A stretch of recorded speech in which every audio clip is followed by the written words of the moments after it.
Good evening, and welcome to tonight's town hall event with the United States Congressman Paul Thomas. We invite you to find your seats, silence your electronic devices, and make yourselves comfortable. The program will begin shortly.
just like, wow, she's working really far.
Good evening.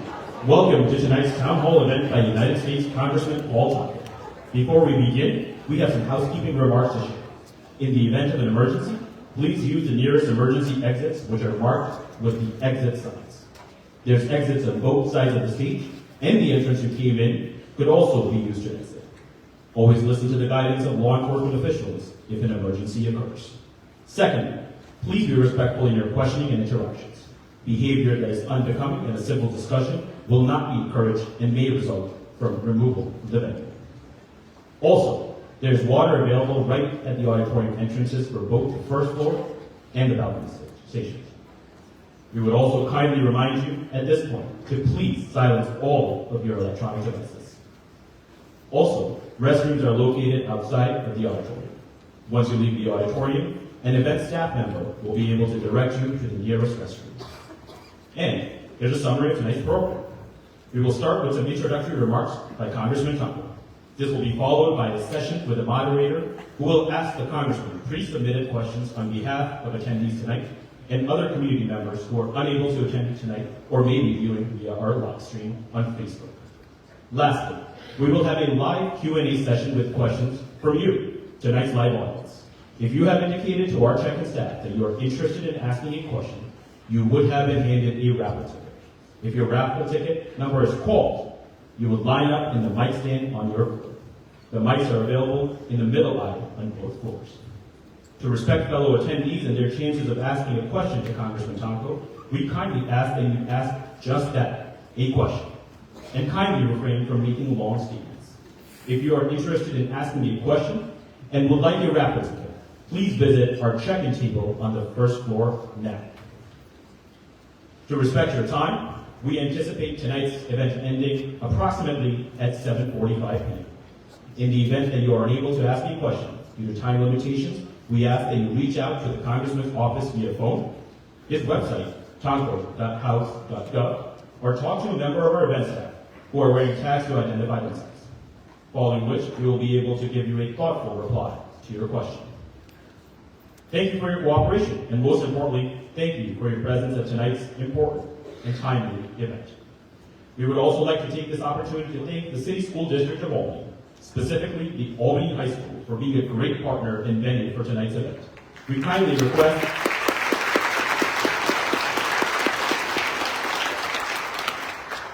request Superintendent Hopwriter and Principal Comerford to rise and be recognized.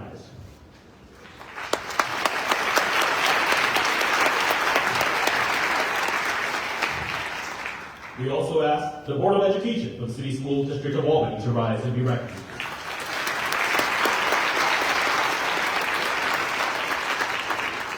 Also, we thank the many elected and appointed officials who have chosen to spend their precious time with us tonight. Specifically, New York State Senator Pat Beatty,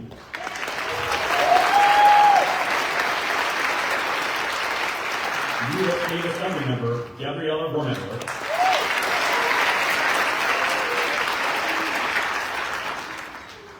and Albany Common Council President Corey Ellis.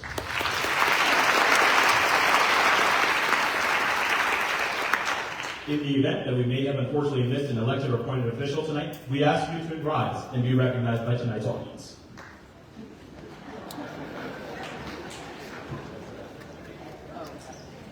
At this time, if you are able to, please rise for the presentation of our nation's colors by the Albany High School's Junior Reserve Officer Training Corps, followed by the national anthem of the United States of America.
Thank you. Please be seated.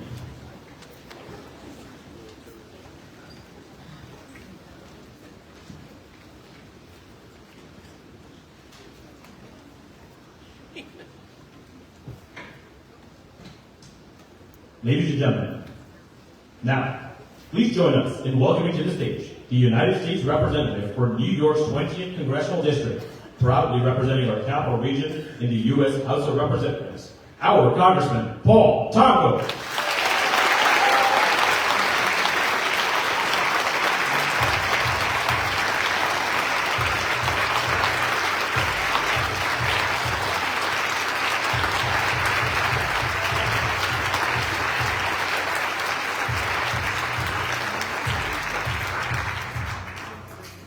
Well, good evening, everybody.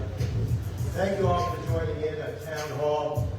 A beautiful statement of our democracy that we're able to gather together as a free people to share thoughts about issues that need to be addressed as we go forward in the coming year and beyond. So thank you so much for joining us this evening. In what has been a difficult month for many, it's truly heartening to see many folks here and engaged with their government. To kick us off this evening, I'll deliver a short update from Washington, followed by a brief conversation with our fantastic moderator, Deshauna Wiggins, and then we'll have plenty of time for an open question and answer portion. I do look forward to answering as many of your questions as possible.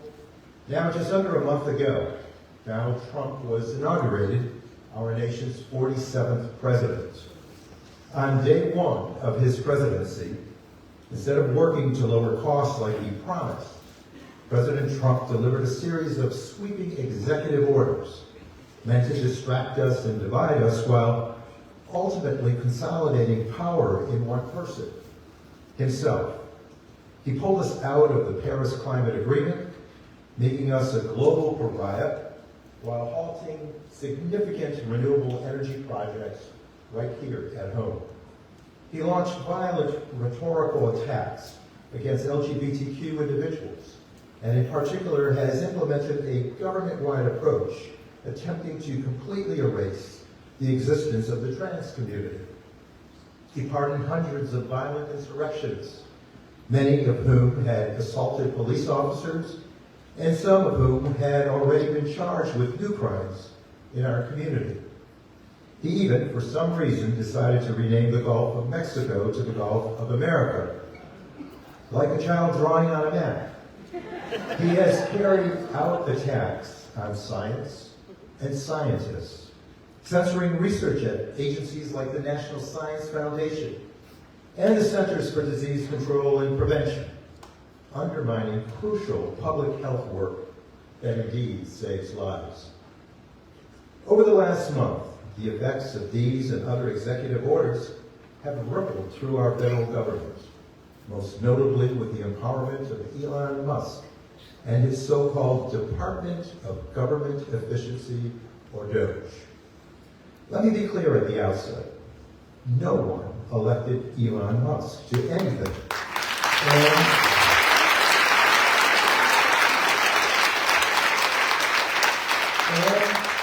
And his attempts to unilaterally freeze spending or shut down federal agencies are not only illegal, but unconstitutional.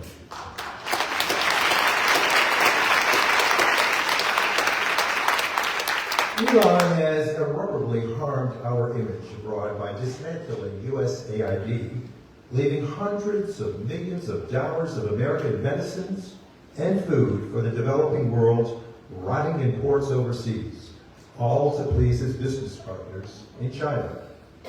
He is systematically dismantling government capacity by hobbling agencies like the Department of Education, which helps support our most high-need students, or the Consumer Financial Protection Bureau, which is the only federal agency specifically designed to fight for consumers against the greed of the financial industry, and has returned billions of dollars straight into consumers' pockets.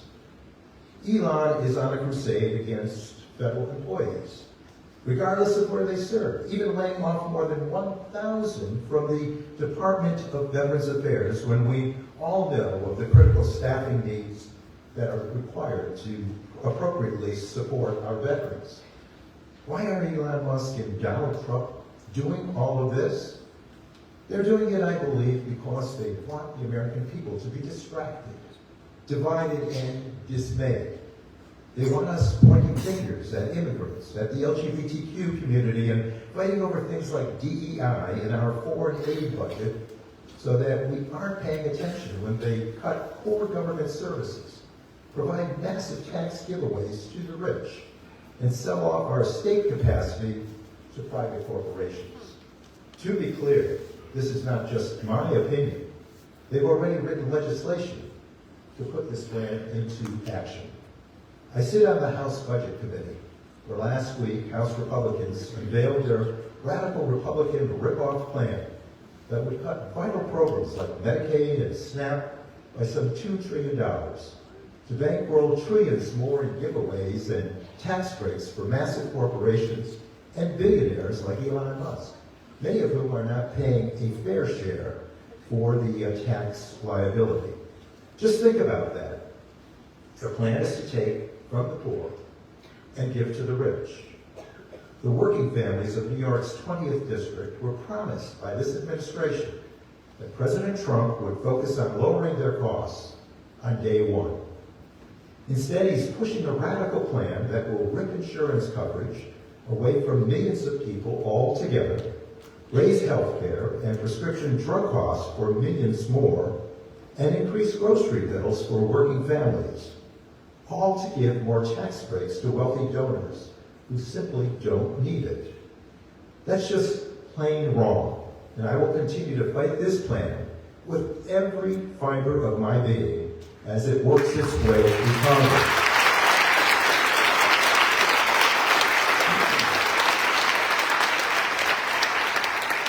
Now, the picture I just painted of the last month is a bleak one of a president who is unhinged and power-hungry, a Republican-controlled Congress that is disinclined to assert itself, and a Supreme Court that has signaled that they intend to give President Trump wide latitude.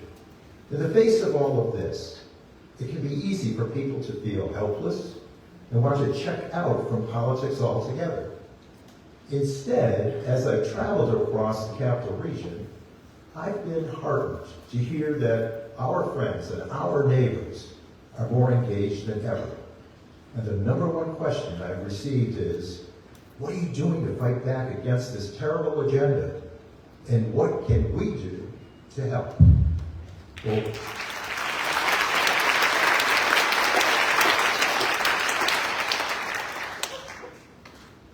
first and foremost, I requested, and I have a duty, because of you, to speak truth to power, and to not be silent as President Trump and Elon Musk take actions that are harmful to the American people.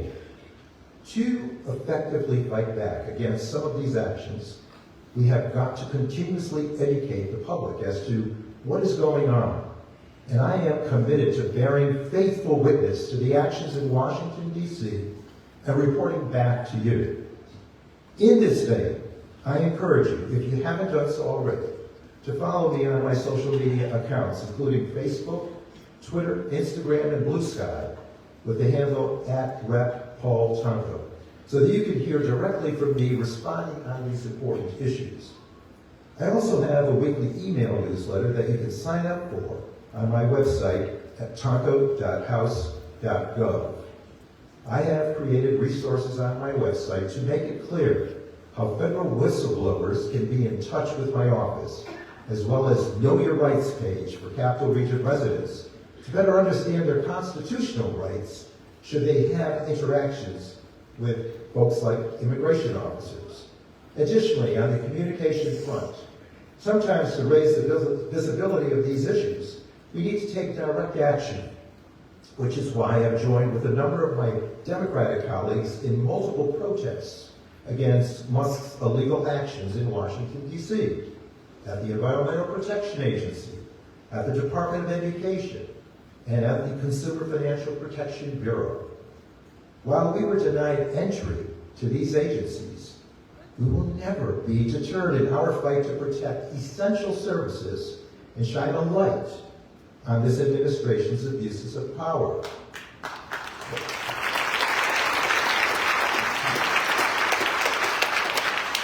By continuing to speak out and through creating compelling images and stories, we can work to shift public opinion decisively against the worst excesses of Musk and Trump. Next to the courts, we're challenging Trump's illegal executive orders and Musk's unconstitutional seizure of federal funds lawfully allocated by Congress, a strategy that is already seeing results. While not foolproof, many of Trump's executive orders and actions have already been put on hold by the courts, including his attempt to end birthright citizenship and his blanket freeze on federal funding. To be clear, there are some terrible actions that Trump has taken and will continue to take that are legitimate exercises of president power and will be validated by our courts. But we will continue to pursue an aggressive litigation strategy whenever and wherever he attempts to illegally expand executive power. Finally, on the legislative front, while Republicans have a majority in both the House and the Senate, it is indeed important to remember that their House majority is extremely narrow, just 218 to 215 at the given moment. This is the narrowest congressional majority in nearly 100 years. In practical terms, this means two things. First, it will be extremely difficult for Republicans to pass legislation on a party line vote, including Republican ripoff I mentioned earlier. In order to pass this bill through Congress, they will not be able to lose the votes of more than one or two of their members. As such, this is a place where public pressure has the potential to be very effective, especially given the types of cuts to programs like Medicaid that are being proposed. In many congressional districts across New York, including those represented by my Republican colleagues, almost 1/4 of the population are Medicaid beneficiaries. Do these people really want to be responsible for cutting health care benefits from the poor of their constituents? For taking coverage away from the grandparents in nursing homes and the moms giving birth? This is a political pressure point, and it is our job to continue to make clear the painful choices that Medicaid and other benefit cuts would entail. The second thing the narrow House majority means is that on my routine bills, including those funding the government, and Republicans that will need Democratic votes to pass these bills, this gives us leverage. Funding for the federal government currently expires on March 14th, just days away. And under a month, Republicans should not count on Democratic votes, including mine, to address this funding cliff without ironclad provisions that stop the illegal and unconstitutional actions of Elon Musk to vote our federal government.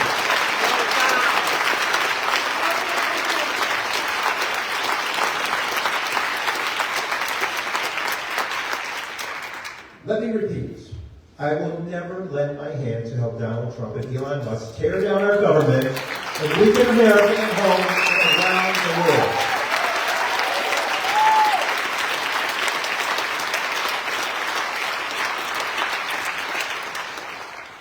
I will oppose these crooked schemes with all I've got. Let me close with this. On the last day of the Constitutional Convention of 1787, An observer asked Benjamin Franklin whether the founders had created a republic or a monarchy. Franklin replied simply, a republic, if you can keep it. The past few weeks have made one thing clear. Our democracy is not necessarily self-sustaining. It demands vigilance. It demands engagement and a collective commitment to preserving freedom and justice for future generations. Amidst the noise and distraction, the one thing I never forget is that as your member of Congress, I have taken a solemn oath of office, and that is to support and defend the Constitution of the United States against all enemies, foreign and domestic.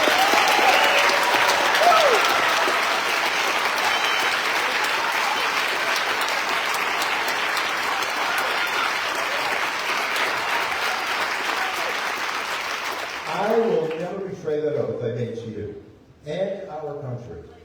Every ounce of my being will resist and fight back on behalf of all of us, because we deserve better. With that in mind, I'm deeply grateful to the thousands of you who have reached out to my office to make your voices heard. Your engagement serves as a powerful reminder that democracy depends on all of us. I am proud to continue to stand side by side with all of you as we fight together. Fight together to protect our neighbors, defend our values, and yes, safeguard our democracy. Thank you again for joining us tonight, and I look forward to the conversation with Deshauna and to hearing your questions. Thank you very much.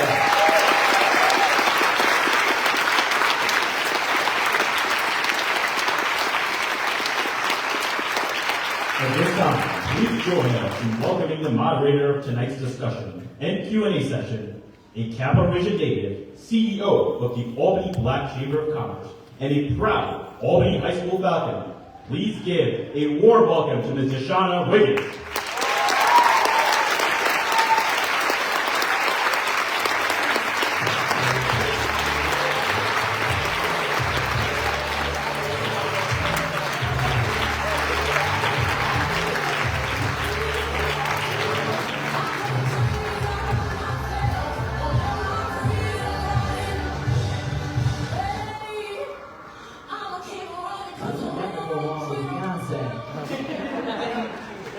Congressman, Mr. Townford, thank you so much for this opportunity. Thank you for being the consistent support of not only myself, but the Albany Black Chamber of Commerce. And thank you all for joining us for this timely and necessary town hall today. Well, let me ask everyone to join. Let me ask everyone to join with me. It's working. I hope you heard that. Let me ask everyone to join with me in thanking Deshauna for her outstanding leadership.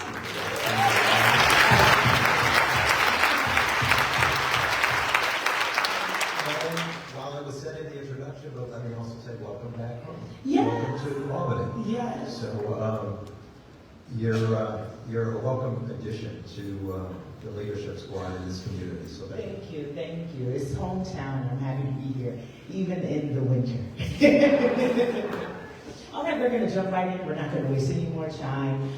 This portion of the event will proceed with questions that have been pre-submitted by your constituents.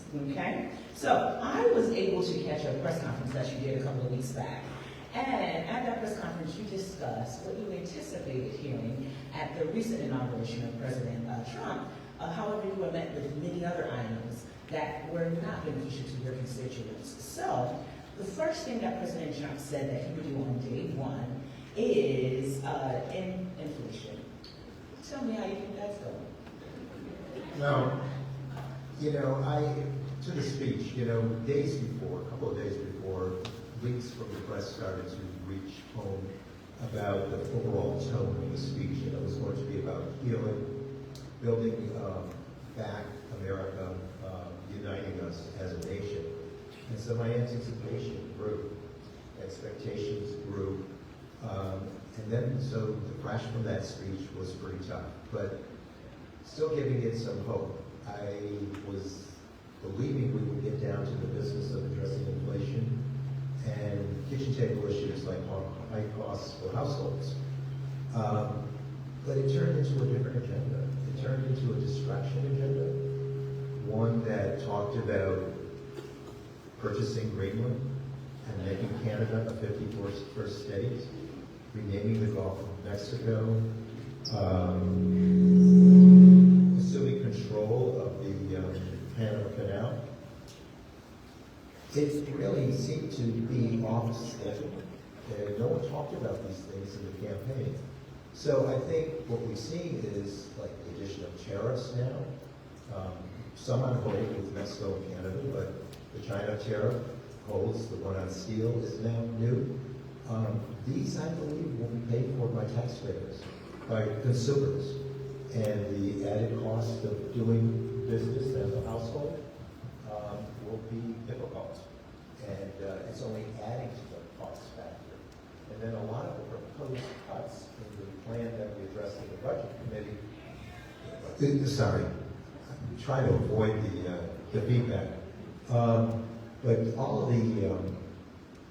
the efforts being made all the efforts being made through the proposed cuts at various agencies are going to add to cost again. There were efforts to reduce pharmaceutical costs, Medicare efforts by enabling them to negotiate finally prices with the pharmaceutical industry.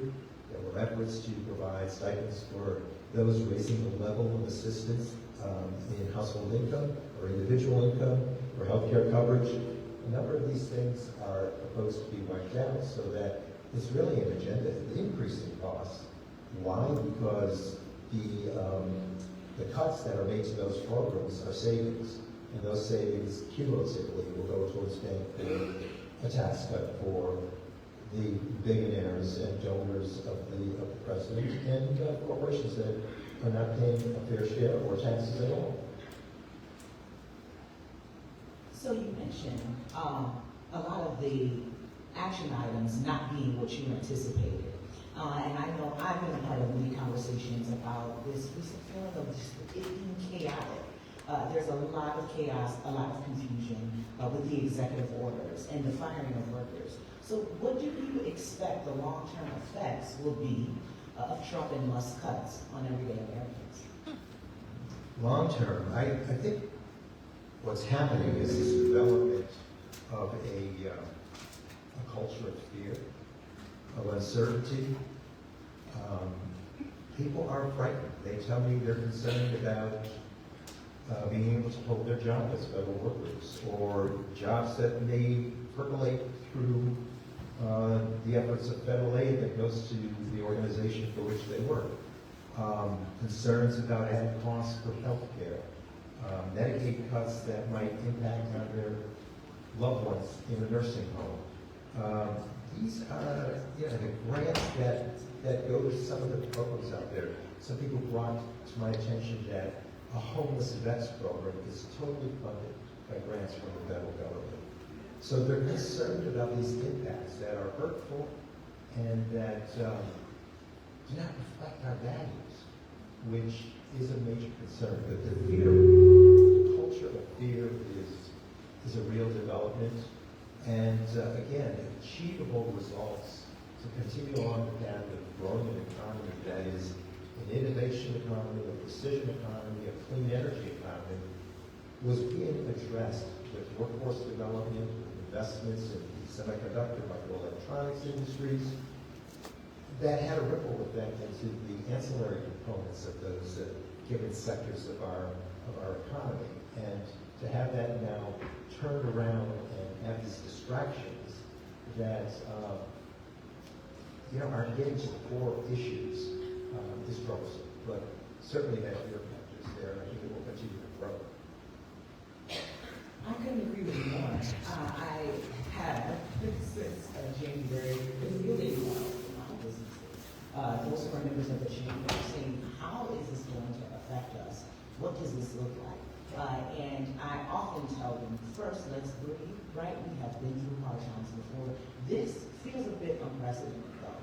This feels targeted, and we're wanting to make sure that we have the advocacy. So thank you again for what you are doing. I know for years you have worked across the party lines to find beneficial solutions for all Americans, no matter, right, what side they go on. But what has been your experience in these first few weeks working in Washington with your colleagues?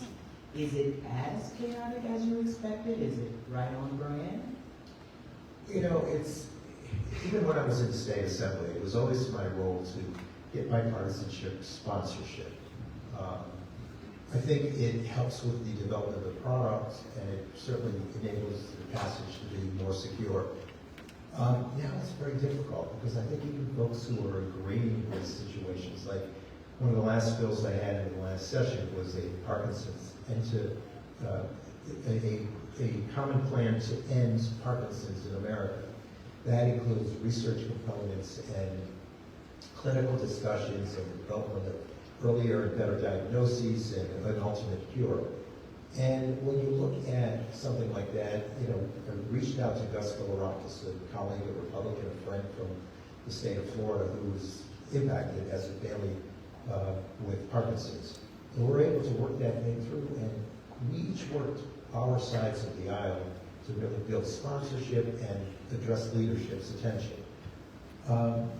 Today, it's like, if you join in that effort, there's a fear, I think, that, you know, the forces are watching and that you can't join up. I've tried to get some sponsorship. They're not allowing folks to go on. I think it's penetrating into the overall fabric of the House, and I think that's dreadful, because for those of us who try to make it a bipartisan experience, and I think there's a lot that comes with that. You know, all of us working together create a good package. And we'll continue to facilitate that out. Awesome. Talking about, and I think you mentioned it in your opening about the federal workers, what's happening there. Trump and Musk. All right. We can hear now?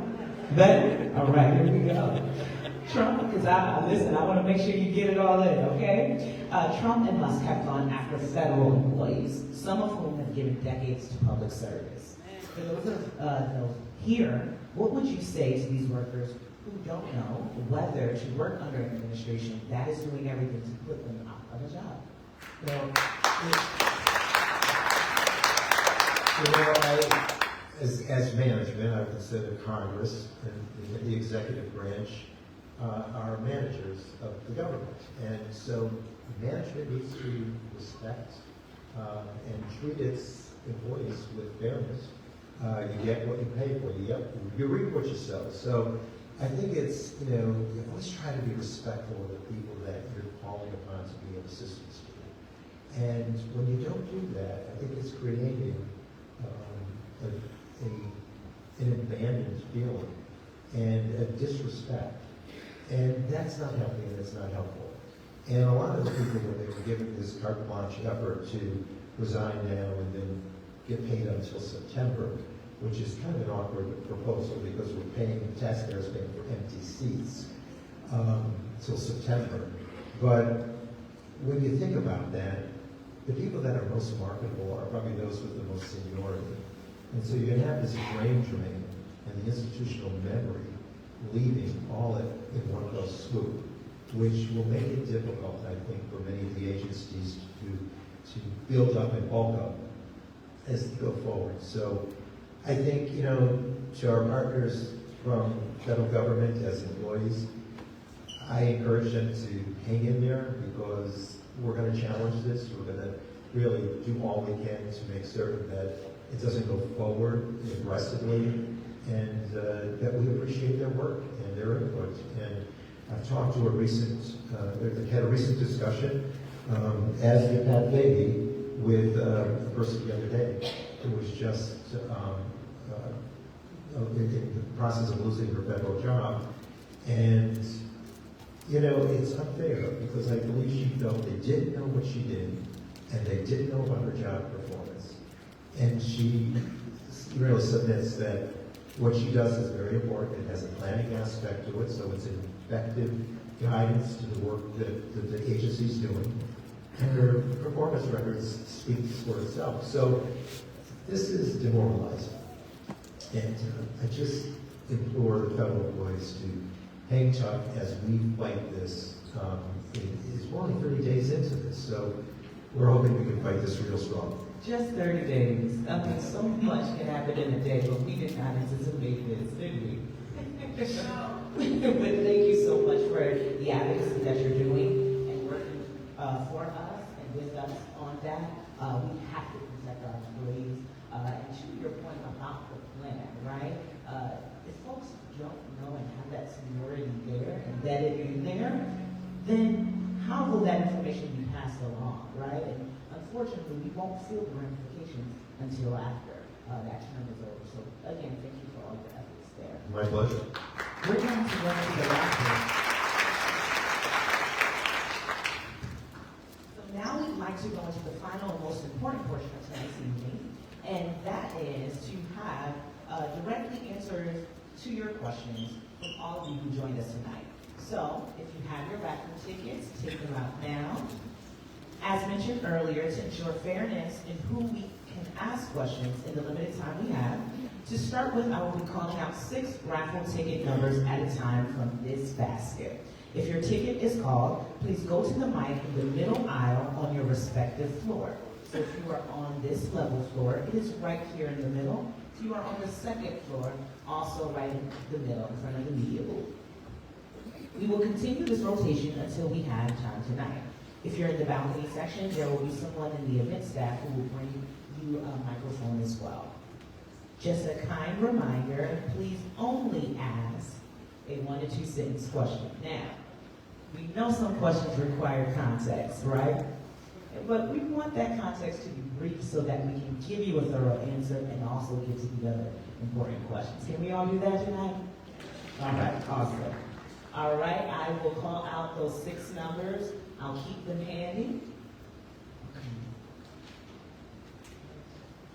All right, first number, 549-0807.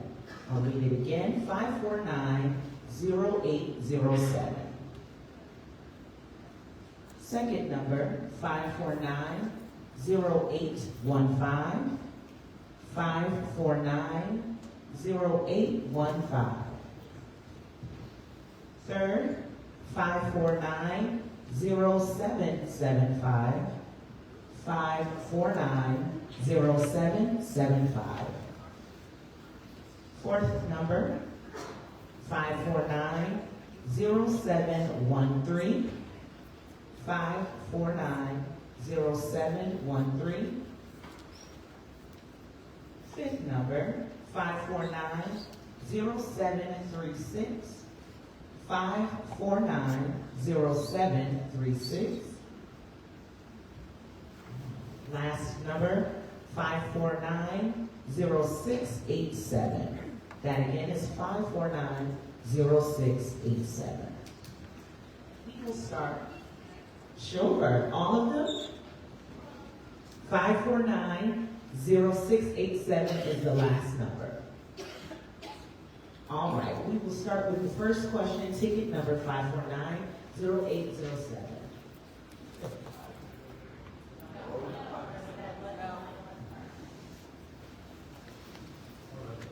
Hi. Hi, thank you, Congressman Tonko. I'm a relatively new person in the Albany area, but I really thank you for all that you've been doing for us out in Washington. My name is Patrick, and I recently completed 10 years of public service in order to qualify for the Public Service Loan Forgiveness Program. For folks that don't know, if you work for a nonprofit or the government for 10 years, you're able to qualify to have your student loans forgiven. I completed service in mid-November of this year, so it's kind of held up in some weird limbo. I've called the Department of Education. They said if they're processing the application, I have to do a buyback. It's a little complicated, and I feel like I've done my work and my part for this, but the government is clearly there's a lot going on, but I'm wondering what you could do to help folks like me who have dedicated their career to helping others and are looking for a way to make sure they don't have 6-figure debt hanging over them. Well, thank you. Thank you for your question. Certainly, we want to go to work immediately if we can get the attention of folks at the department. that, you're still waiting for the processing. So we'll do everything we can in this interim. But there's also this plan to dismantle the Federal Department of Education. And they deal with a lot of the loan activity programs for students. And that's the big concern here. It's why I marched to the Education Department to have a discussion with the administration, with the leaders, because these are serious things. And we want these programs to continue. Are you dismantling the agency and the programs? If not, are you reducing them? We're trying to get the best attention. And, we're trying to, within the budget committee, we're going to do our best attempt to make certain these programs are housed somewhere. But I have a problem when you make such a big deal about closing this agency. Children process our actions more than our words. And I can't imagine, we tell, as family, as friends, as neighbors, we tell kids, study hard. Education's the great equalizer. It can get your dreams sealed. What do they think when they undo the education department? How are they processing that? And I gotta believe kids are saying, it isn't that important.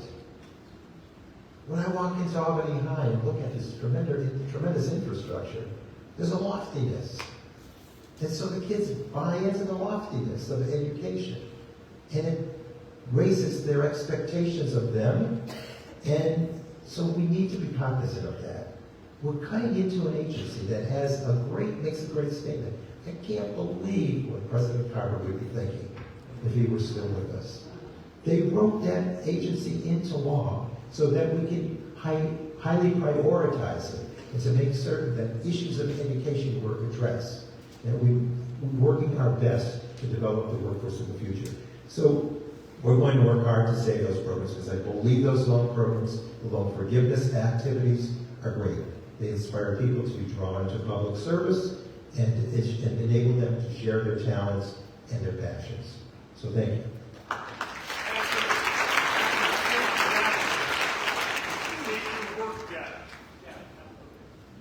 So that you can follow up. Thank you for your service.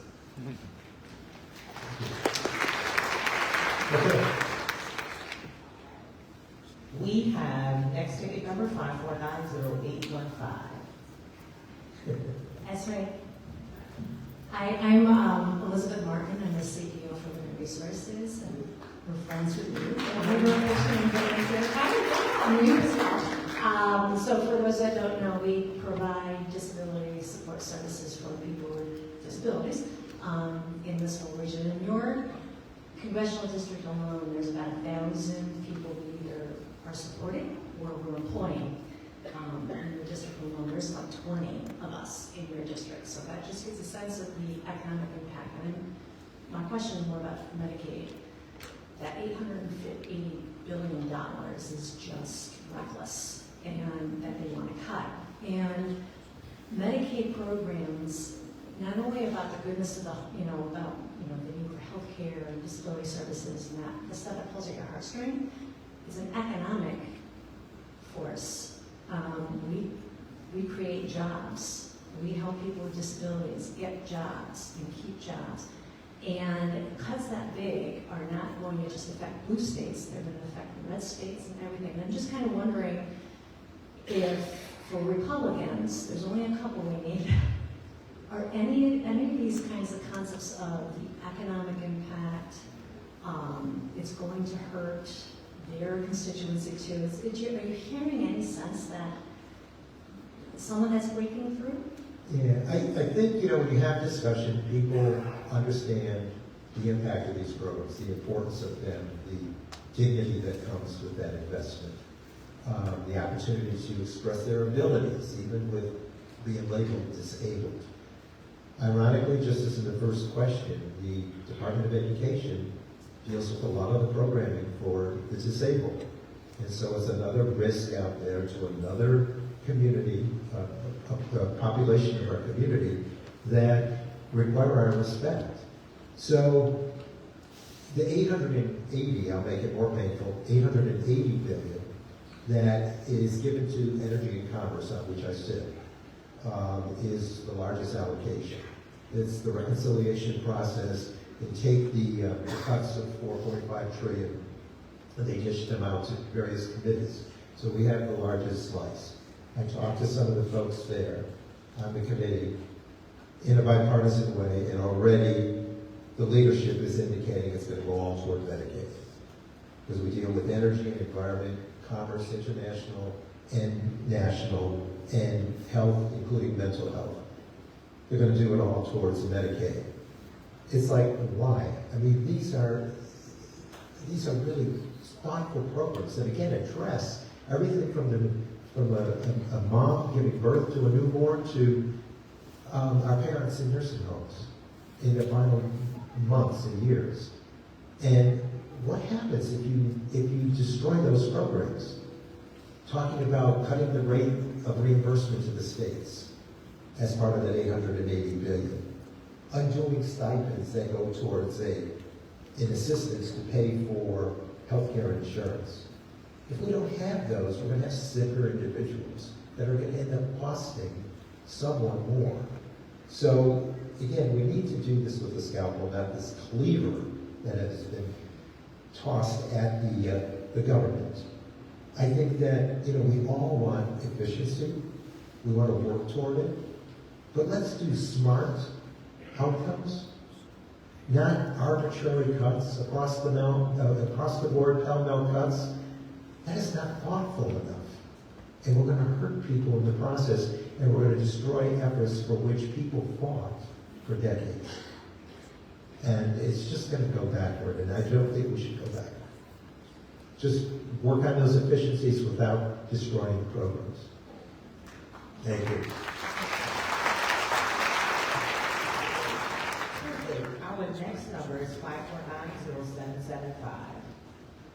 Thank you very much. Excellencies Town Hall tonight. My name is Ian. I'm a constituent yours from the city of Albany. Thank you.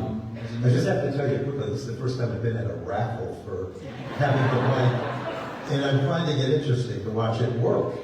When you said bingo with the number, I thought, oh, this is great. As a New York State employee on a federal grant, my team and I now face potential funding cuts under the new administration. In addition to job insecurity, we're now combing through years of work for research to scrap any references of equity and health disparities. The current response from Democratic leadership has been wholly inadequate. Gestures like non-binding resolutions and letters of condemnation are not meeting the moment. What concrete steps are being taken?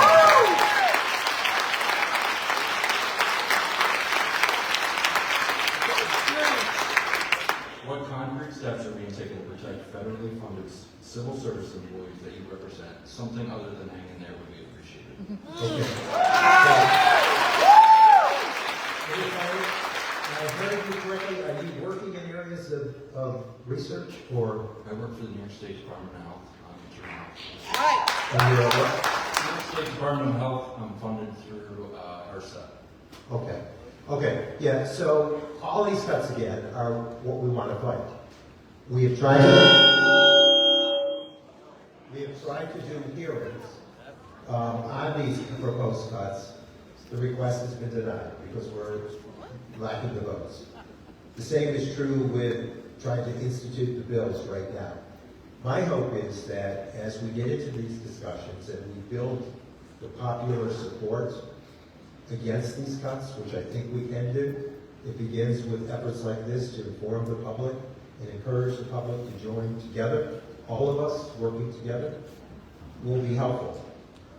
With that slim majority, I'm hoping that with public expression out there, that those who are feeling squeezed by that pressure will not have, will not commit to the vote when it comes to the Budget Committee or to the General House floor. I, again, pledge to make certain that unless we get very strong guarantees that we're not handing over the government to this pell-mell cutting and to Elon Musk, they don't have my vote. And I think that's the strength that we can use right now, and also work within the court process to keep the challenges going. We've hired attorneys. This is going to cost a lot of money, which is needlessly spent, but we have to do it because the challenge is before us. Okay. The next number is 5490713. Well, Thank you. My name's Janet. I guess I have a similar question to just what was asked. I also work for the Department of Health, and I work in science and research. So I'm concerned about the cuts at CDC and the National Science Foundation with the research money. And I also know that there's a lot of research at Albany and other schools that depend on the grants from the National Science Foundation. right. We've already spoken against these cuts. Obviously, we're going to be doing everything we can to strategize, to make certain we build pressure. But you hit on a very important topic with the institutional efforts that academia have with these partnerships with NSF and NIH and a number of the organizations that fund research. They not only provide discovery and opportunity and solutions and genomic outcomes, but they also provide sound-paying jobs. And so you're impacting us in several ways here. And, you know, this whole effort to reduce the budget of meritorious situations, to have that savings grow, to provide for the tax cut revenue, is, I think, god-awful. We're just not doing the things we ought to do. And I know people are looking for a forceful, easy outcome here. It's not going to happen easily. We have to develop the public awareness. So many of the cuts people don't even understand yet because we're learning of them as they come through, throwing so much at us in a hurry, so that we're working steadfastly with staff to the committees to get out all of the potential hurt that is out there and share it with the community. That has got to trigger, I believe, a public response and a growing outcry from the public, which hopefully will put the pressure on folks who are in a marginalized situation. But thank you. Thank you for your work. All right, our next number is 5490736. Anyone in the balcony, 5490736. Okay, moving on. Is this where we say must be present to win? 5490687. 5490687. All right, we're going back to the basket and we're picking randomly.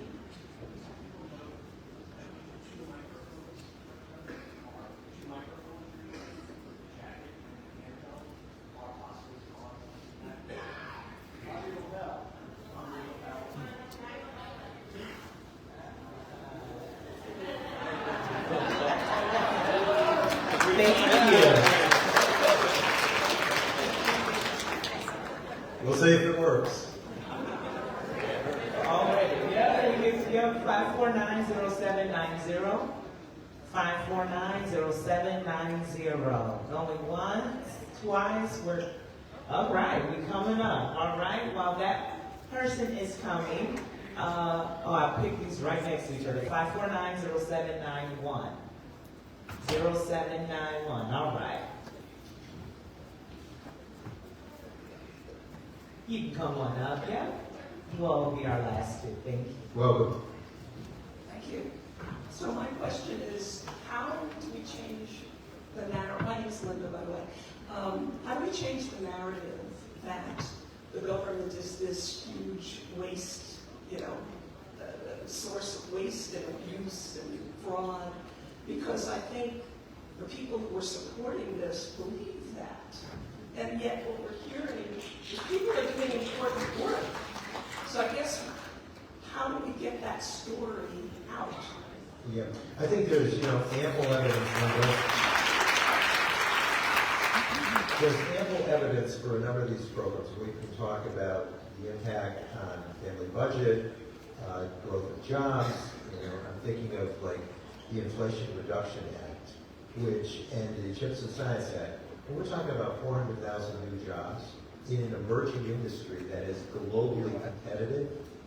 That is a critical bit of opportunity for us to advance those investments, which not only enabled them to be competitive within the semiconductor space, but enabled us to address the shortfall with the supply crisis that we had, that we discovered or knew more painfully about in the COVID experience. And so the chips that are manufactured are in everything from our coffee makers to our toasters to our automobiles, our computers. So this is a critical point. We recall those days when newly manufactured autos were sitting on lots in Detroit because they were still waiting for the chips. So, you know, sharing those stories, and it's going to take a lot of work to get this out there. We've begun, but I don't know how else to combat the numbers. You know, they've got this trifecta with the leadership of the Senate, leadership of the House, and, you know, we just got to build that public sentiment and that awareness. Again, with the input of, or with the impact, rather said, of the CHIPS and Science Act, the Inflation Reduction Act, we have in this region, from Malta due west to Syracuse, due south to Binghamton, due east to Poughkeepsie, we have within that geography a huge development of micron, of global factories, of making certain that we're investing in battery manufacturing, which will then enable us to incorporate that into exports as we develop these prototypes and develop the manufacturing. You know, it's just one example, but there are so many things within economic recovery, within healthcare, that goes toward, you know, making it more affordable, more accessible, research that provides hope in the area of Alzheimer's, in the area of Parkinson's that we've done, in legislation that we drafted. All of these issues are very important, and people, they like them. They like this, they support it, and to your point. And when we express that they're at risk, at painful risk, I think, you know, we're going to be developing a whole agenda of cuts that they're going to have, and I'm going to be sharing all of that with the public so that we know exactly, you know, how they're going after these programs and to what degree. But it's painful. $880 billion is not easy to come by. So thank you. You're welcome. I want to bring up the issue of defense of democracy. I understand that there is a time for self-reflection in the Democratic Party about why the elections were lost. And I understand that there is a concern about letting the courts defend institutions, since the Congress, at least the Republican Party, they do not look like they're going to defend their role in the democracy, you know, in the division of powers. My question is, what's your red line? What's the time to call people to the streets?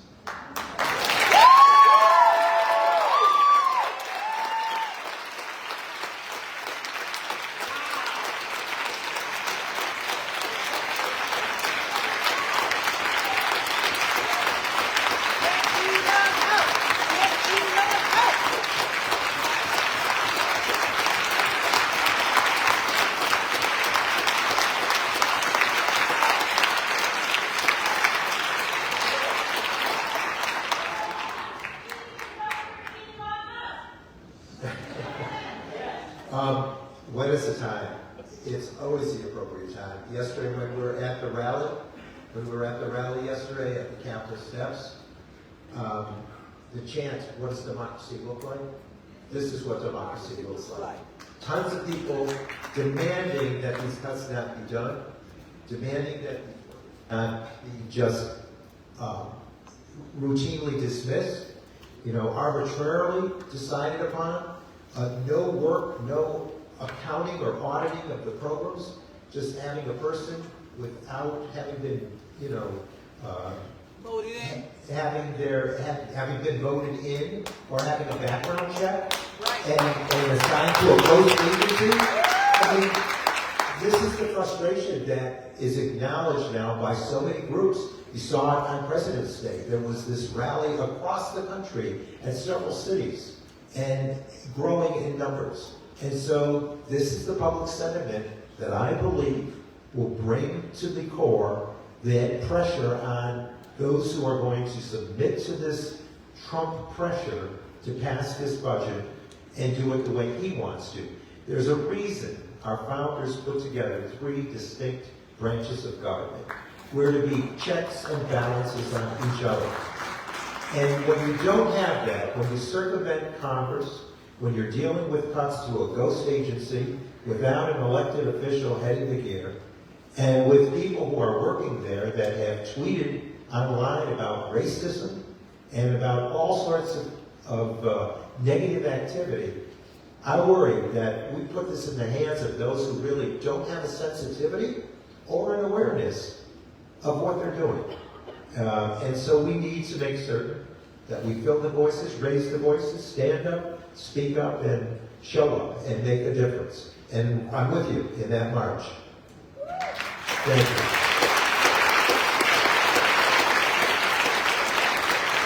So Congressman, we, for the first time ever, are probably ahead of time, so we've got some time for some more questions. All right? Good. Perfect. I'll pull a couple of more numbers. 549-0679. 0679. All right, going once.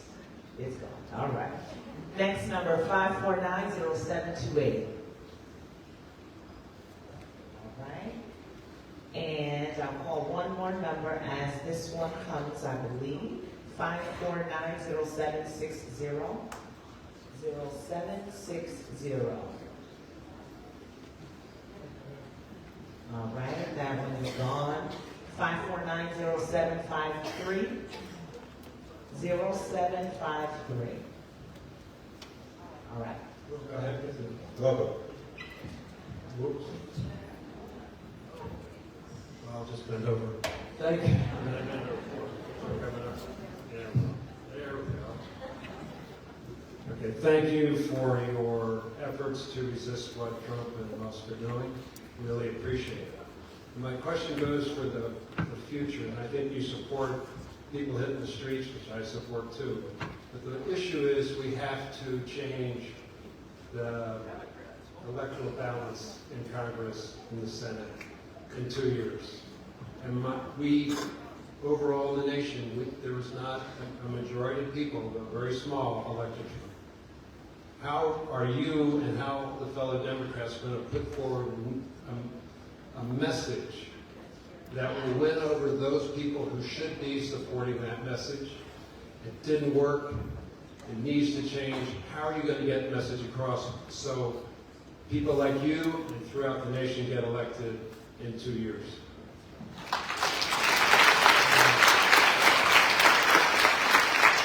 Well, I think that every now and then we really meet a very strong test as a democracy. And I think the moment is ours. We are given this opportunity, this challenge, to really express vividly how the process works, what the accommodations are right now, what the choices available to us are, and again, just storytelling, which is important. When people come in, I tell them your powerful tool is your story. The anecdotal evidence of the usefulness of programs, the investments that really provide stories so that there is such pressure on the public to respond. The framework we have, it just concerns me that if we continue to avoid Congress, and if this were to continue, and I have to hope that the courts will step in, even though he said he will disavow what the courts direct. That's just another step that adds to the defiance that I think will anger the public. But it amazes me that we're starting to inch toward a constitutional crisis. You're there. We're there, but we have to hear from the courts, and then we have to build that public sentiment to make certain that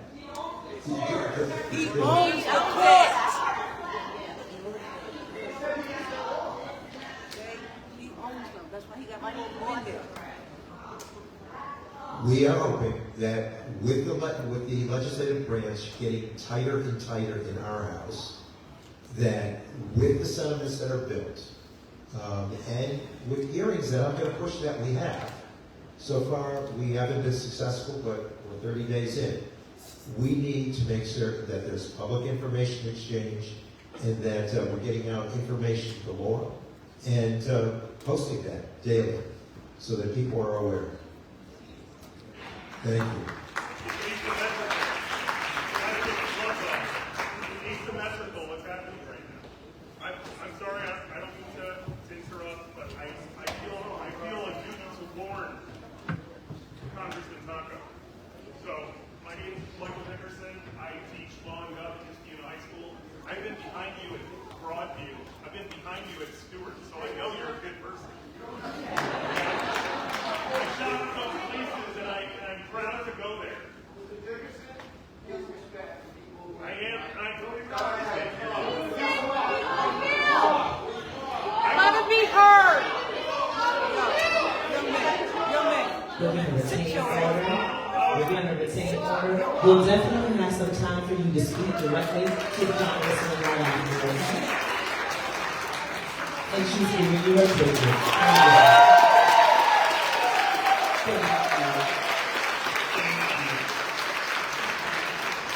We'll go ahead and start with the next question. Good evening, my name is Kathleen, and Hello, Kathleen. my son always talks to me about the social contract, and that right now the social contract has been demolished. And we keep talking about how we're going to get people to buy in to what's going on, because we're all in an echo chamber. This room right now is an echo chamber, right? Yeah. So how do we actually reach out to everybody and get them to listen? I have family members that voted for Trump, and when I try to talk to them, they don't listen to me at all. And to be honest, when they tell me good things about Trump, I don't listen to them. So how do we do this? How do we reach out and get people to listen to the facts when most of us can't even discern what the facts are? Right. You know, I've been talking about these painful cuts, but they're on paper. When they trickle into the community, when they impact the individual, it's unfortunate, but it's starting. People are beginning to feel the cuts. They're seeing them. They're being laid off. They're being fired. It's 30 days. I'm telling you, we're doing all we can to get the information out there. But in some cases, it's going to take that pain that flows into the lives of people and communities that will awaken people. You know, the lethargy, the lethargic quality of many. How many didn't vote? Our voting in general is never strong. So, you know, these are systemic situations that are impacting us in a time of a constitutional crisis. So let's continue to communicate, and let's know we're on a team that is trying to save a democracy and save programs for which we fought for years that address the dignity of the individual. We're in this together in spirit. We're in this in spirit, and let's stay. Otherwise, they're going to get what they want. Divide and conquer. Destroy this sentiment of what's just and what's fair and the outspoken voices for fairness and justice. Divide them, conquer them, and let us go on with our greedy agenda.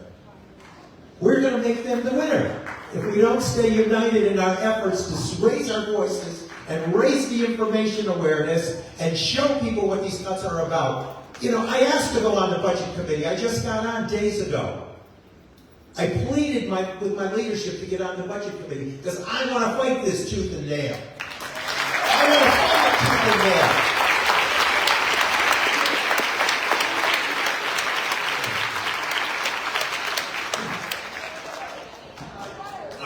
I'm a teacher. I know I broke protocol. I'm speaking out of turn, and I apologize for that. I'm a 20-year veteran teacher. As I said, I've been behind you in local stores. You came to the 100th anniversary of the Albany Library branch celebration, where my band played inside. Okay? I saw you on TV at NOAA. I saw you on TV at the Department of Education. What I'm saying is this. Somebody asked you what your red line was, and you said that the time is always right to go. Does that mean the red line has already been crossed? Yes. Because I think it has. If you ask us to show up, Congressman Tonko, we will show up.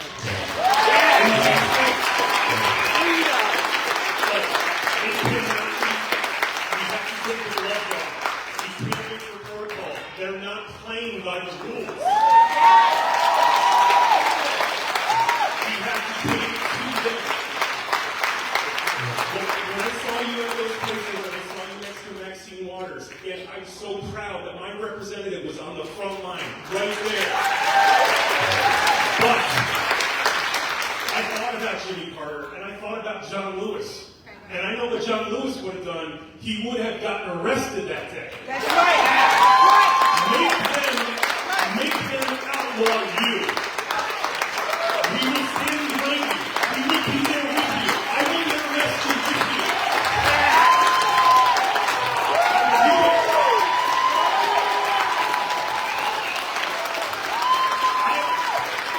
I visited my dad's grave in Waterloo yesterday. He was a veteran of Vietnam. My great-great-grandfather's in the same cemetery, and he served in the Civil War. And I promised him yesterday that I was going to do something today. Thank you. Thank you very much.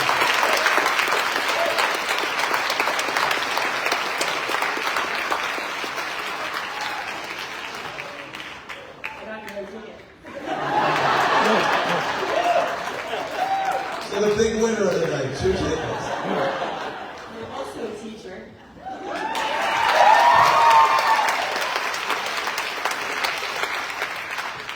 And I apologize, I lost my voice. I want to ask my question. I want to thank you for everything you're doing to help us. And I've been reading a lot about the SAVE Act lately and how it will effectively disenfranchise a lot of women or people who change their names because they will not be able to vote if their name doesn't match their birth certificate or if they don't have a passport. And I feel like this is something everyone just needs to be aware of, and how likely is this to happen, and what are we doing to fight people not being able to vote and not having their right to vote? Now, again, we're on a lot of legislation that is trying to turn that around. Look, all people deserve to be responded to with dignity and respect and inclusion. And we need to be guided by that. Again, this is another form of distraction, another order of hate. Find a group that you can focus on and we'll do the crazy work while you're all fighting about that. This is like, a repeated exercise routinely with these folks. So we're going to keep fighting for those battles, making certain that we raise the issues of passports, of name identification, change names, all of that with access to health care. Everyone deserves a right to what's fair and just. And I think to make a case of people just, to be this agent of fear and hate is not about leadership. True leaders unite, they don't divide. And in this country, we need to respect the differences, the diversity, the equity, and the equality and the inclusion. I mean, that's fundamental to who we are as people. So, thank you. We're going to call senior members. 549-0765. 549-0765. Is this the number coming down? Awesome, okay. And 0711. 549-0711.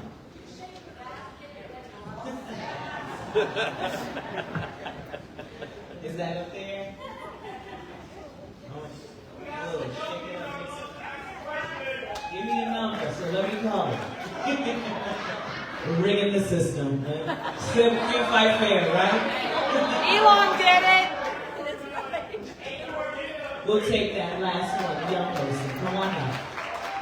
All right, go ahead. All right, hello. My name is Eva Bass, a community advocate. I'm a leader in the city of Albany, the capital region. My question goes towards the grassroots efforts and the community-based efforts. We are directly impacted by these executive orders who have been cutting funds. How is Congress fighting for us? How is Congress fighting for the fact that we continue to already be marginalized and working, literally slavery, working practically for free to address the impacts of the system, as well as the impacts that have already been happening before Trump got here. Democrats need to take accountability for the negative effects that they have had on disenfranchised communities. My question is, what do we do when our funding runs out? What support do we have in our community-based efforts to make sure we're sustaining our communities, because we're the ones that are there for the unhoused, the hungry, the ones that are abused, the ones that come out of jail, and our resources are running out, and our hope is strong, but it's very stressful and it's very hard. Where is the support in Congress, and where is the accountability to the city of Albany's mayor's office to make sure they have our back too as the capital of New York State?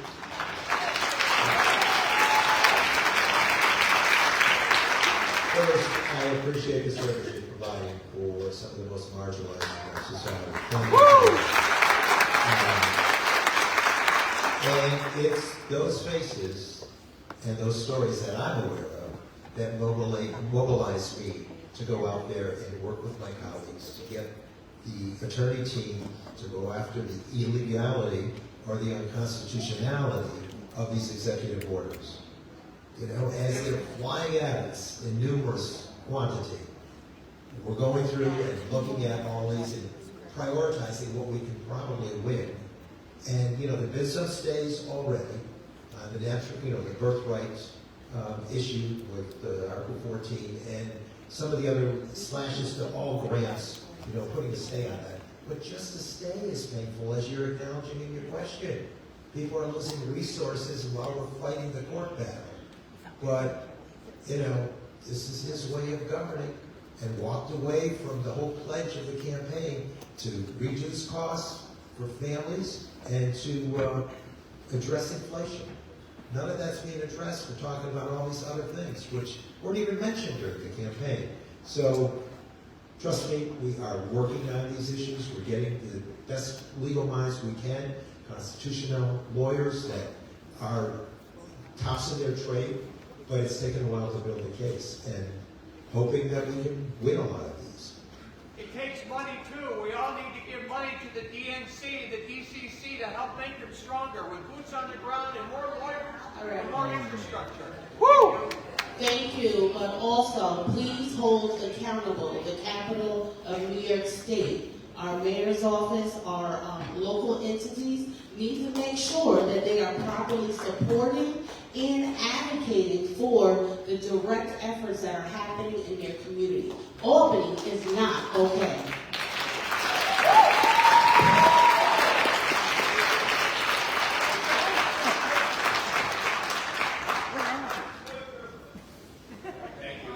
Yes, I think if you lift the table,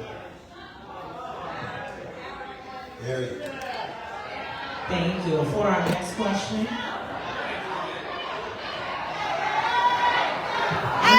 Calm down, everyone. Please. We all said that we will be respectful and have great behavior. Thank you. Welcome. As the speaker spoke earlier, we want you to get loud. We plan to get loud. We're ready to be there. We're ready to show up and be there for you. We need to start doing interviews. We need representatives, your friends, your colleagues to start blasting illegal activities being broadcast across the media. At least try to fight back against the idea that we shouldn't just take this because Trump won. He does not have a mandate. Tell the people that. We need you and your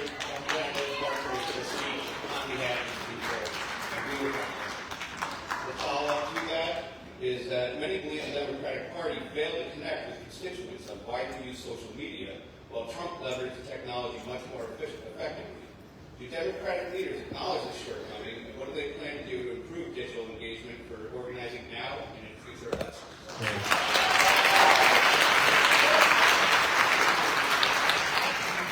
Thank you for your questions. I'll take the last question first. There's been a lot of review, post-mortem analysis of the last election. And I can tell you that there's this big push to go to a technology approach that is state-of-the-art, vastly improved. I know that that's the goal of many in the party. And with new leadership in the national scale, on the national scale, that's underway. The other force of, getting loud and getting the record out there. Again, we're going to do all that we can, but just last night I was made aware that hundreds of millions of dollars are being invested, taxpayer dollars, from agency budgets to have new leaders of agencies speaking about the performance of the first 30 days, doing a campaign commercial that would be coming from all these agencies. So to the gentleman's point that we're going to need more dollars, they just keep racing to get. And it's why this tax cut is so egregious, because we're going to give those with all those donors that have all that money tax breaks at the expense of programs that serve our children, our elderly, our disabled, our hungry, our homeless. The list goes on and on. They're going to be giving be denied programming, and all that savings is going to go towards those on the top, perched on the top, and we're told, you want to give, and tell me later what you need. So it was very, transparent. The greed was transparent. So the challenge is there, and we're working constructively to address it, but the challenge is huge. But thank you. Thank you. The next person in line will be our last question for the evening. And just as a reminder, one question, please. Thank you. I just wanted to preface with, I had some ticket confusion at the beginning. So I had a ticket, and the staffer took the ticket and then said to come up and say that my number might be, it's fine. Yeah, you made it. Okay, I apologize. I just wanted to say, I know there's been a lot of talk tonight about the pains that the current Trump administration has been causing folks, and I completely agree. I want to talk about something that I am a big concerned on, which is the lack of coordinated response by Democrats to marginalized people, specifically the transgender community. I'm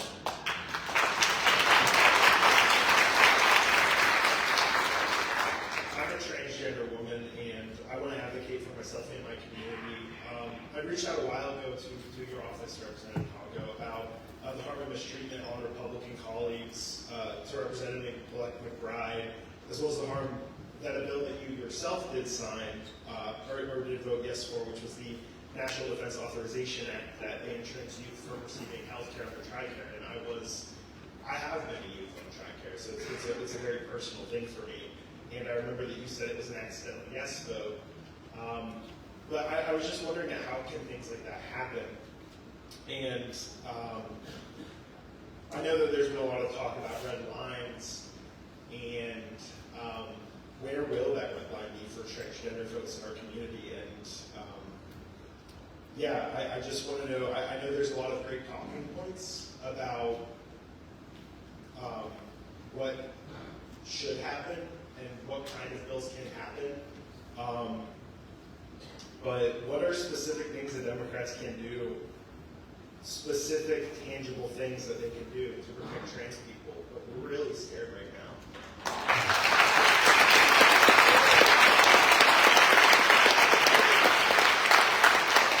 Well, as you noted, I made a point of mentioning the injustice in the LGBTQ plus community, including trans, and made a comment in my opening comments about that, because I think, again, it's been a targeted group by this new administration. And can I say, words are excellent and great, but actions and continuous means of action. I want to make it a bit short because I know like it was like be short a little bit, but I wrote in something.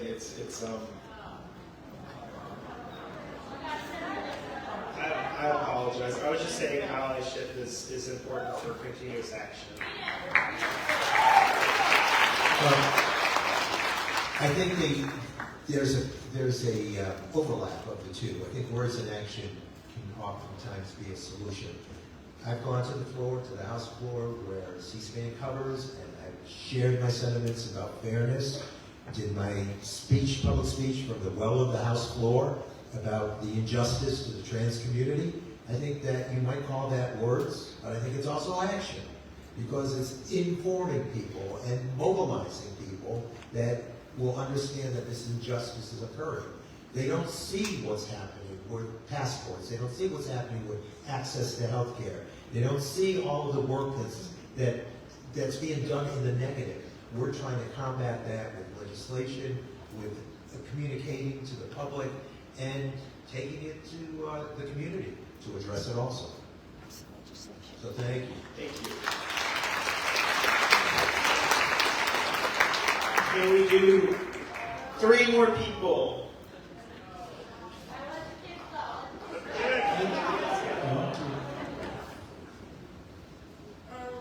Good evening. My name is Elizabeth. I'm a youth organizer with We Are Revolutionary.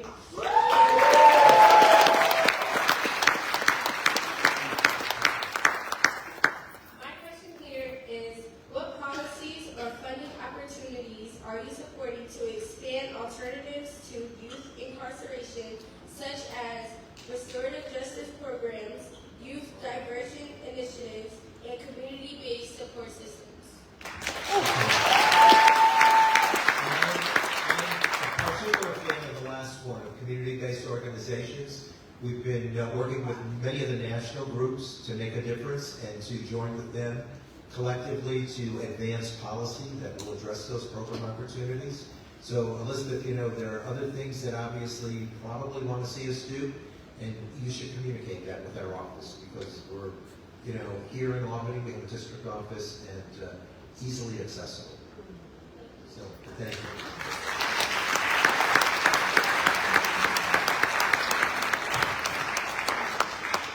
My name is Jeff. Hello, Jeff. We talked a lot about distraction, and I think it became clear to most everybody that the campaign that he ran was actually a bait and switch. Amen. Right? All the inflation stuff, that was just bait, and he switched. So the real distraction is the inflation stuff. What if he's really serious about cleansing Gaza,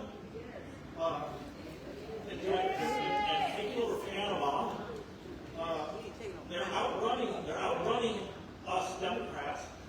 They're jumping ahead and outrunning you. Everybody's reacting.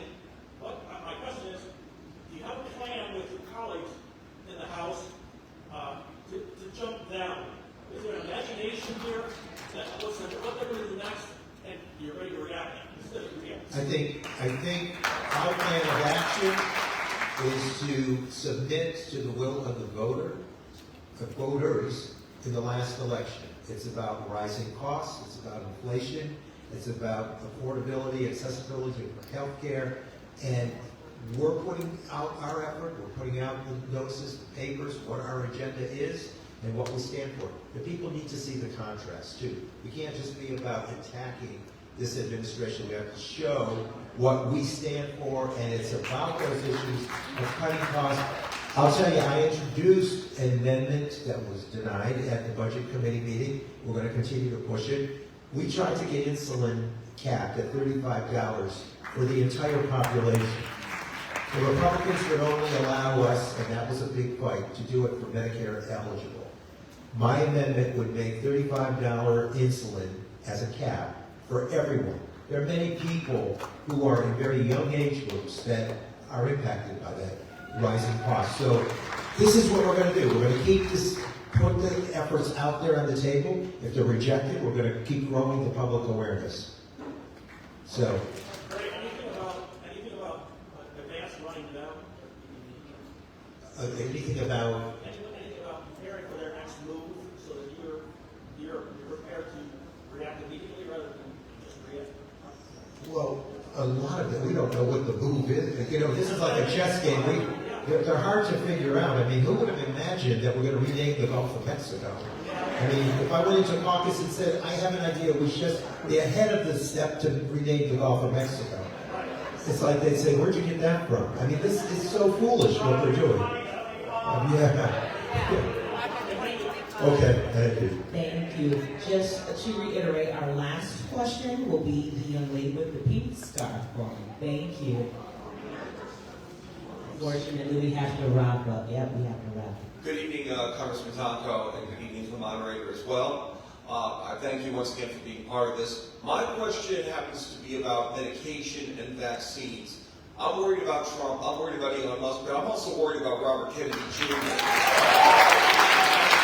Because honestly,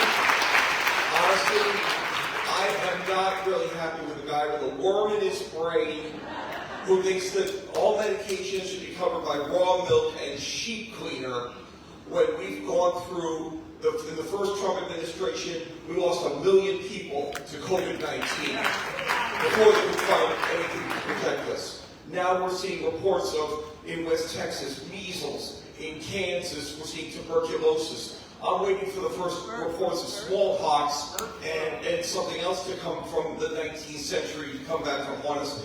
What can we do to protect ourselves from, besides masking and besides social distancing, to protect us with the medications that that have been tested by science, been tested by medicine, to work and to be able to protect all of us, and not just from diseases, but also from ignorance.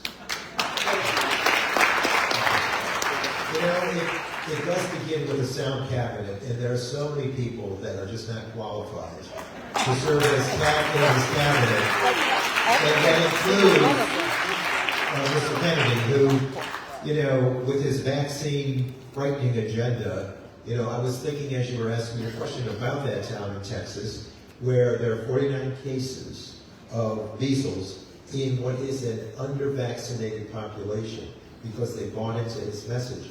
That's why all of this is frightening in terms of messaging, in terms of the cuts, and even with USAID. You know, there are going to be diseases that these individuals, these people in these countries that we assist, that are going to develop and could have a potential of global spread. So it's all within that agenda of getting the facts out there and working steadfastly at making a difference.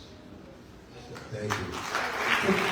This will be our last question of the evening. Please be reminded. I'm so sorry. I'm so sorry. They felt rushed and nervous, so they went I to it right understand. now. But I'm begging you to hear this well as young person. I understand. This woman. I'm begging you, Paul. How about up here? What I can say is that Congressman Paul Tonko absolutely will hear the question, and we will definitely wrap after this, and I will make sure that you all can come to ask him directly, okay? Thank you so much. Thank you. Thank you both for doing this evening. It's very important. I am going to piggyback on the trans problem. I have family members who are trans. Closer? You know, sure. I have family members who are trans. They reside in California, where they are supposedly safe. But there is no safe, is there? These are citizens. They are taxpayers. What do I tell them? How do I keep them safe? They are thinking about leaving this country because the first day he signs an executive order that trans people don't exist. Who's next? Jews don't exist. People of color don't exist. How long do we wait for Congress to say you can't obliterate people? You can't say with a stroke of your pen that they don't exist anymore.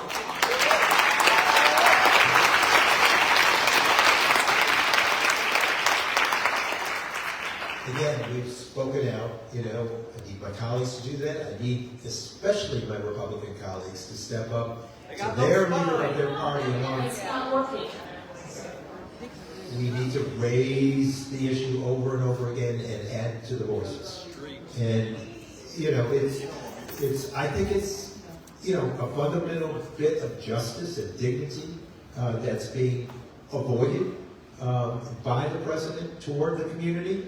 And it's why I raised my voice, went to the House floor and spoke. We've got legislation we've joined on to with folks, worked with the new transgender member in Congress. And there's a battle there, but it's worth fighting. But you're saying, how do we stop the hate? How do we stop this hate? Pardon me? Where does it go from here? Who's the next person on this list? I hear you. Minorities. I hear you. Women.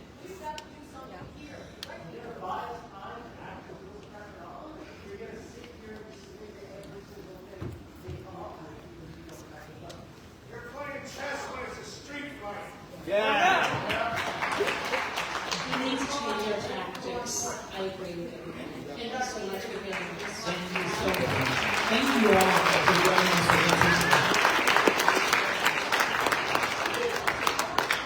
Now, Elizabeth, did you have a question or?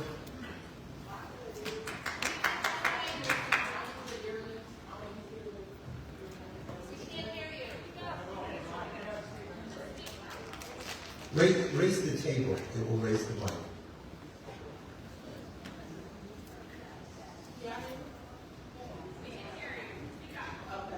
In light of murder of Robert Brooks and the decades of brutality that has been covered up behind prison walls, you have spoken about the need to stop clear abuses of power. Will you push for a full investigation into the Department of Corrections and Community Supervision to expose and dismantle extremistic corruption?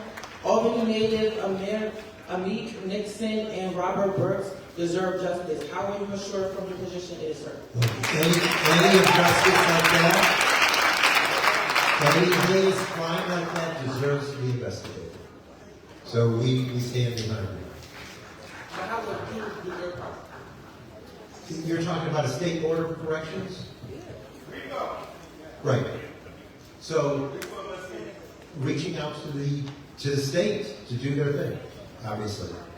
So, but thank you. Thank you everyone for joining us tonight. I appreciate all of the questions. I appreciate the sentiment. But let's stay united. Let's get out there. Let's raise our voices and make a difference.